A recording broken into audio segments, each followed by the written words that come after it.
नमस्कार, मैं हूं श्रुति दादिश और आज ई न्यूज भारत पर हम बात करेंगे उस सड़क के संग्राम की जहां एक तरफ सरकार सुरक्षा के नाम पर सख्त है तो दूसरी तरफ बस मालिक संवेदना के नाम पर टूटा हुआ तंत्र देख रहे हैं। यह कहानी बसों की नहीं, यह कहानी है उस सिस्टम की जो हर हादसे के बाद नीति तो बना देता है पर इंसाफ का रास्ता कभी नहीं बनाता।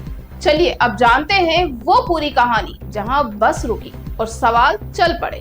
राजस्थान की सड़कों पर आज सन्नाटा पसरा है। आम दिनों की तरह हॉर्न की आवाजें नहीं, बसों की रफ्तार नहीं, यात्रियों की चहल पहल नहीं, बल्कि हर बस स्टैंड पर बेचैनी और इंतजार है। ऑल इंडिया टूरिस्ट परमिट बस ऑनर एसोसिएशन ने 31 अक्टूबर से अनिश्चितकालीन हड़ताल का ऐलान कर दिया है।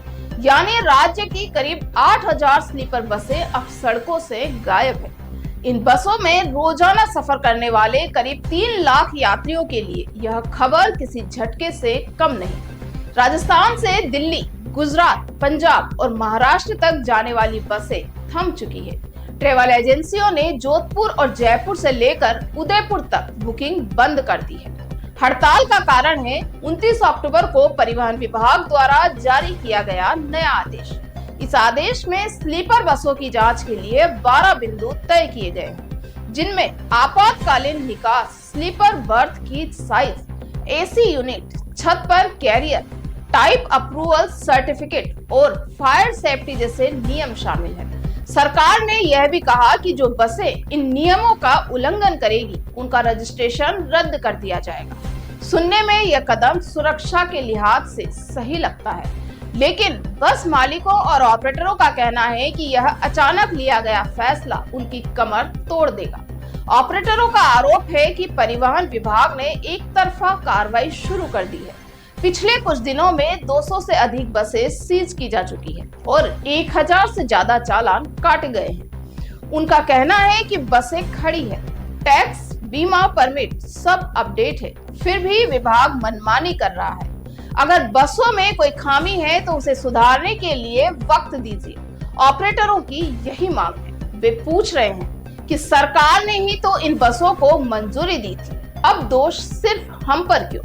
परिवहन विभाग का तर्क है कि जैसलमेर और जयपुर के हालिया भीषण हादसों ने सुरक्षा पर सवाल खड़े कर दिए हैं, इसलिए अब कोई समझौता नहीं होगा। लेकिन सवाल ये है कि क्या हादसों की सजा पूरे राज्य की बसों को मिलनी चाहिए? और अगर यही सख्ती है तो सरकारी बसों पर वही नियम क्यों लागू नहीं होते? क्या सड़क सुरक्षा का कानून सिर्फ निजी बसों के लिए है? बस ऑपरेटरों का दर्द असली है। वे कहते हैं कि पहले से ही उन पर टैक्स और परमिट का भारी बोझ है। स्लीपर बसों पर वार्षिक 30 से 40 हजार रुपए टैक्स और ऑल इंडिया परमिट पर 3 लाख रुपए की फीस, ऊपर से जुर्माने और सीज करने की कार्रवाई ने उनके धंधे को बंद कर दिया है। अब हालात ये हैं कि वे हड़ताल के बाद चक्का जाम की तैयारी कर रहे हैं। अगर 2 नवंबर तक सरकार ने रुख नहीं बदला तो 20,000 से ज्यादा बसें सड़कों से हट जाएगी। इसमें स्कूल बसें, ग्रामीण सेवा, लोक परिवहन और स्टेट कैरियर सब शामिल होंगे। यानी पूरा राज्य ट्रेवल ब्लैकआउट में चला जाएगा। दरअसल बस ऑपरेटरों का कहना है कि सरकार केवल दिखावा कर रही है। हर हादसे के बाद विभाग बसों पर लाठी चलाता है, लेकिन खुद के तंत्र की जांच नहीं करता। सवाल ये भी उठता है कि जिन बसों को पहले फिटनेस सर्टिफिकेट देकर चलाने की अनुमति दी गई थी, क्या वे अचानक गैर कानूनी हो गई? अगर हाँ, तो गलती किसकी है, बस मालिक की या विभाग की जिसने आंखें मूंद रखी थी?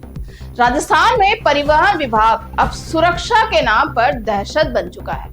यात्रियों से लेकर बस ऑनर्स तक हर कोई असमंजस में है। सड़कों पर आवाजाही ठप है, यात्रियों के टिकट रद्द हो रहे हैं, पर्यटन उद्योग पर भारी असर पड़ रहा है। छोटे शहरों के लोग जो रोजमर्रा की यात्रा के लिए इन्हीं बसों पर निर्भर है, अब या तो महंगी टैक्सियों में सफर कर रहे हैं या घंटों सड़क किनारे इंतजार। ऑपरेटरों का कहना है कि हम भी सुरक्षा चाहते हैं, लेकिन गला मत घोटिए।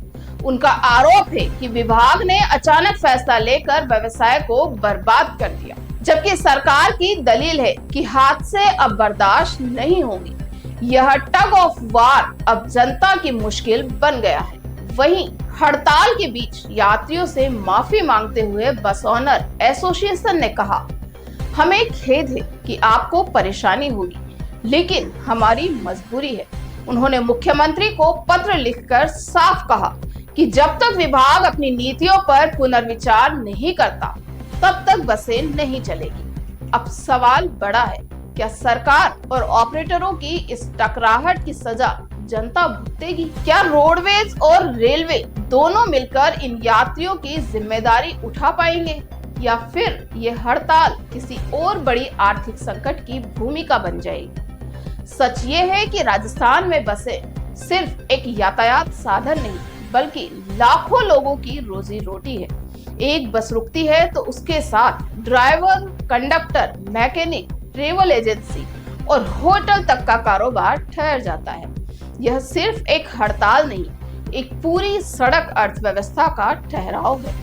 और सबसे बड़ी विडंबना यह है कि सरकार और विभाग दोनों इस रुकावट में भी संवेदनशीलता का दिखावा करते नजर आ रहे हैं। हर बार हादसे के बाद एक्शन और हर बार जनता का सफर ठप। अब वक्त है आत्ममंथन का। सवाल ये नहीं कि नियम सही है या हड़ताल, सवाल है टाइमिंग का, न्याय का और समानता का।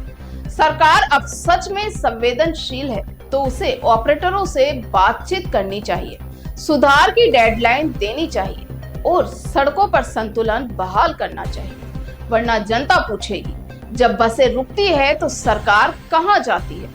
जब सड़कें ठहरती है तो संवेदनशीलता किस दिशा में दौड़ जाती है?